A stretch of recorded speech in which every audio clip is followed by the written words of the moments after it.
Hello, you wonderful people, and welcome to another episode of Not Too Comic Book. This being a show, we're talking about TV shows that are adaptations of comic books. For today's episode, I'm going to talk about Gachiakuta Season 1, Episode 4. A lot of really interesting things went down in this episode, so let's break it down. So, we're picking up where the last episode left off, and the crew makes their way to the cleaners HQ, where we get some rundown about just how the operation is. That basically there's around 100 cleaners, each falling into different categories. You have your combatants, but you also have your supporter type, so different functioning roles, because not everyone is battle oriented. Well, some are battle orientated, even though they're not givers and have powers. They are still supportive in a combative sense in a regard, and we kind of explore that a little bit more in this episode. But I love that Engine's like, yo, typically there's so many people and they're spread around so much that rarely, like, you won't meet a lot of people. So I was like, let's introduce you to some of the people that might be here. And then Engine opens the door and there's like a crap ton of people. He's like, I'll introduce you to them later, because I guess it's almost that thing of like, we're not going to name drop all these characters all at once. You get to know about them as the series progresses type of thing. I don't know if that was supposed to be almost like this inside joke there. Or maybe it's a thing of, what I think would actually be funny if you find out Engine doesn't actually know everyone there. So some of those people are people he's not familiar with. So he's like, how can I give you a proper introduction to them? Because I don't know who they are either. But I'm probably reading way too much into it. Honestly, the first person he met was it Simu? It was the first person that was introduced. She's kind of like, hey, I kind of examine the new people to see what potential they have. I should have figured something was up when, like, the fact is she immediately killed those flies with two forks. I mean, not two forks, sorry, with a fork. So it goes into the fact is her vital instrument is her glasses. And they, like, give her, like, kinetic vision. So she's able to get a good read on people. But the moment she got a read on Rudo, she got some of a read because she picked up on some stuff. But like, all right, so he doesn't have to go through basic training because he's got a pretty athletic enough ability, prowess. But his giver ability is still unstable. He doesn't know how to properly control it. She was able to get that insight, and the fact is he's got poop in the back of his neck.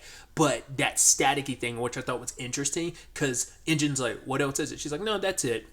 And it's like, okay. And he's like, okay, sure. And when he's leaving, he's looking back, or he's like, I know you're not telling me everything.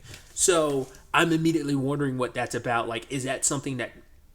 There's two ways to read that. One, that's never happened before, so she doesn't know what to make it at. Two, it has happened before with other people, and maybe it's very special. Like, who knows? Like, maybe she's done that with their boss and seen the same thing, and so that might put Rudo in a special category, because it might correlate with how his giver ability works, that his vital instrument is his gloves, but he can make other random objects his, giver ability. So maybe that kind of supposed to, like, hold, like, hey, he's got so much unlocked potential, you don't know, like, it's hard to comprehend. Because we still don't know, like, if any of this has any correlation with, like, his dad being either that's, because we don't know where to connect the threads stop. Like, his dad being the accused murderer that he was, and then Recto getting killed by the guy that he got killed, and then, like, the fact is that Rudo, like, the reason why he has the gloves is to cover up his hands, so you're like, maybe there's something to that too, like, whether there's any correlation between all three of those things, or maybe two of those things, and Rudo's hands and arms being what they are, something else completely different, unrelated to all of that, who knows? But they do go try to see the boss. But I thought it was interesting that Engine drops the info that none of them actually know what the boss's vital instrument is, because I guess it's like his, rather than kind of being out in the field, he's more like a leadership and trust in the people. That's why everyone's here, because they're loyal to him. So the fact is that no one knows what his vital instrument is. I think it's kind of interesting. I mean, who knows how long the cleaners have been around, how long he's operated it. The fact is that we don't... I thought it was interesting too, because like Engine seemed annoyed when he found out the boss wasn't here. He's like, of course. Well, he's like, yeah, like, what kind of person is just not here? Like, a Tom, like, kind of just goes off on his own. You think you'd stay behind to orchestrate some stuff. Because the conversation comes up later on about Engine being in the polluted area he was in. One of 6 no man lands. So where Rudo ended up landing is a no man's land. They're the most polluted areas, and apparently there's 6 of them on the ground. So Simu was like, what were you doing there? He's like, this and that. And I'm like, that is interesting. Because part of me wonders, I'm like, do you think that's why he was kind of like annoyed that the boss wasn't here? Because maybe he had a report about that. Because I'm curious, like, the fact is, Engine just happens to be, like, not in just any polluted area, not just in any no man's land. It happens to be the one that Rudo drops in. So I'm wondering, did he get some information specifically? Maybe it was a secret mission from the boss that the others don't know about? Because the fact is, he did that without them knowing. Like, the fact is, they didn't even know he was in the area because, like, why were you in the area in the first place? Like, means he told no one. So why would he do that? Unless there's something specifically he was looking for. Maybe it's something connected to himself. Like I said, maybe it was a secret mission from the boss that, like, no one's supposed to know about. But like I said, the chances that he go there at the same time that Rudo was there, like, that's either extremely lucky or that was orchestrated. Like, maybe he was given a heads up of, yo, go to this polluted area, this no man's land, because there's going to be something specific there, special, and he was never told it was going to be a person, because maybe someone knew Rudo was coming down. I have no idea. Been watching some stuff recently with, like, future sight abilities and stuff, so, with Simu's ability being what it is, like, who's to say there isn't someone with some, like, foresight ability that might have seen or predetermined that Rudo would come crashing down or something like that. I don't know. Just spitballing here. But the main crux of this episode revolves around the fact is that there was a request came in about dealing with some trash beasts, and Rio decides, like, oh, I'll take up the job, and she's going to bring Rudo along to kind of give him a run on how they handle things as cleaners and give him, because he can't officially join the cleaners until the boss comes back and signs off on it. So he's, still a nervous wreck around Rio because, once again, doesn't have a lot of interactions with females. He only had with, like, Chiwa, and that's about it. So that's still kind of new to him. And so, once again, we learn more about some of the other cleaners. Like, we got, like I brought up earlier, Grius. I don't think it was Grius. I think it was just Gris, right? He's super strong, even without having any powers as a giver. But we learn what they do as support. Basically, he can, like, rip through a trash beast armor with his bare hands, but he can't kill them because he's not a giver. So the point is to, like, weaken them and then toss them towards a giver to finish them off. That's their role. I love the whole element of, okay, here comes some givers, trash beasts, and they're just small, like, deers, and it seems like, okay, this doesn't seem too bad. And then some bigger ones come, but it's like, it's still not a big deal. And then a massive one shows up, and it's like, wow. Rio, we see her personality come through because she's the very playful type, but also she's like, oh my god, my blood is boiling, I'm ready for a good bout type of situation. So she's the one teaching Rudo, like, yo, you need to keep your cool during the battlefield. I thought the shtick was going to be, like, her saying that over and over again, and then she's going to be the type of character that flips out and freaks out, but it's like, no, she's the, I'm ready for a good tussle type of character. Because I thought the bit was going to be like when Rudo turns to look for her, she's already running away or some shit like that. That's what I thought it was. I figured she'd still be tough, but I thought that would just be kind of like her shtick of pretending like she's a weakling or something, or act like she's scared. But nah, she's, like, ready for the thrill of it all. And we get to see her vital instrument, and is a pair of scissors, which I think I'd seen a screenshot of her using hers. What I did not expect, did not know, is she mainly uses her feet. I was like, oh, that's smooth, like, just like, which I think that's so dope. I was like, well, you gotta make her stand out more with, like, her scissors, especially later on when, like, Gris threw one at her and she just, like, had it stabbed into the ground, and then, like, she literally cut it in half when it came towards her. She can use it with her hands, but she prefers to use, like, her feet. It kind of reminds me a little bit, just, like, because of the giant scissors and just how, like,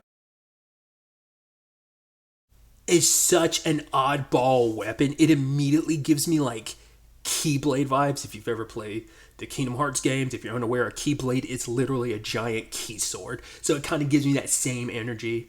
I feel like I've definitely seen something where someone uses giant scissors for weapons. I'm pretty sure I've seen something with people using small scissors for weapons. I just can't place it off the top of my head, but giant scissors does seem familiar, and I just don't remember what that's from. But like I said, it gives me Keyblade vibes. But obviously, she immediately wrecks shop. I mean, like I said, her movements and her spinning around with it on her feet and just kind of having fun as she cuts loose is pretty interesting. Obviously, Rudo is just sitting on the sidelines because, he's kind of like, like, okay, I'm going to watch. But it's like, well, you also have to be careful because even while you're sitting on the sidelines, you're leaving yourself vulnerable. So, and he's once again kind of getting a crash course on seeing how the cleaners operate. And it's not till one of them gets in trouble that he decides, steps in and tries to help, but he doesn't fully know how to control his power. So when he has like a pipe and he uses his power, it like transforms it, like, which is interesting. I mean, as we can see, like, they can all transform their vital instruments, but like seeing him transform his, like, I don't think he really did too much transforming the previous times he's used them. He's just kind of like, he added power to them, but he never like necessarily transformed them, at least not that I can remember. Maybe against the guy that was trying to like sell him, the guys that were trying to sell him, maybe he did, but like the first trash piece, I don't think he really transformed them. I think he just turned them into weapons and used them for the most part. But like this like metal pipe or whatever it was he had, he literally transformed into like a whole bunch of like spiky vines broke off from him. But he used up the items and he ended up turning to dust. And so luckily Rio was there to kind of deal with it. But she was also dealing with the giant thing. She split it in half, and she even said like, normally you go with trash beasts, like usually their weakness is like the same place it would be with a human. So I guess she's like almost like, I guess the trash beasts have like their core and they're almost hearts. Kind of like how like the kaijus in kaiju number 8 have like their cores. So I guess there was something similar to that. But no matter what she did, she split it in half and it was already starting to recover. And so she started slicing up more and more and more, trying to find its weak spot. And it took a while of her going at it, but, she eventually did, coming down like a meteor strike, very reminiscent of the engine in episode 2. But it was action sequences in the series are just so dope and very stylistic.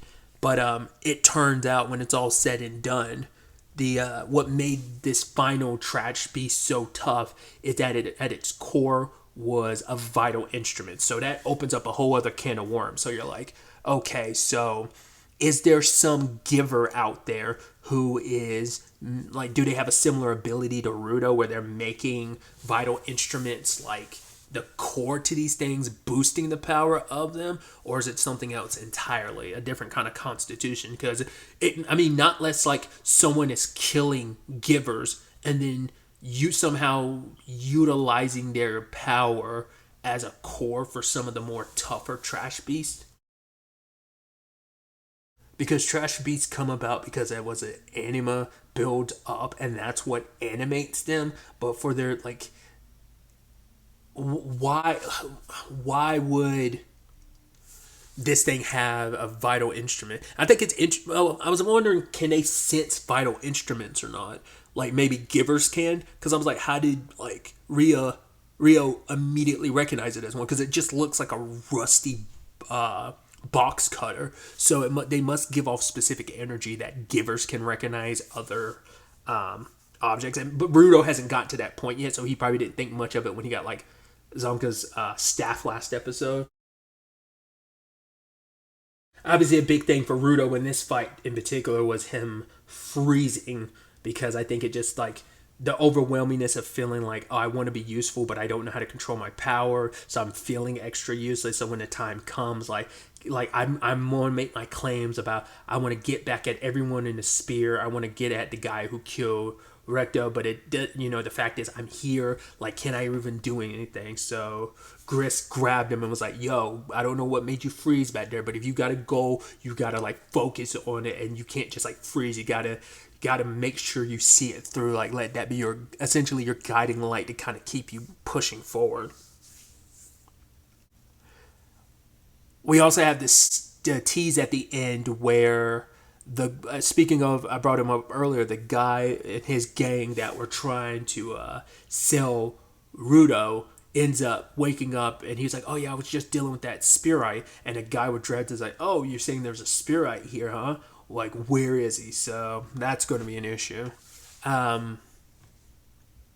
last thing you want is word spreading out there that you're. I wonder how he managed to get that guy, and like, did that guy specifically go after because he knew about Rudo, or was it some other reason he got him? Because like, why would you have him? Not unless that's a guy like the guy that was trying to sell Rudo, not unless the guy that currently has him was a guy he does business with, and it's like, oh, you kind of come up short, so I'm going to, I don't know, sell your body parts or something like that. We'll ultimately have to wait to see where all of this ends up taking us going forward into the next episode. I'd assume with her eyes, Simu might be the one that probably gives some insight to what might be going on there. Might even be able to recognize and or have some knowledge about whose vital instrument that might be, if it is one of the givers that's part of the cleaners or not. Like I said, we'll wait and see. But really, that's all I want to talk about. Till the next time we meet, be happy, be safe, live life to the fullest, and enjoy it. Good day and goodbye.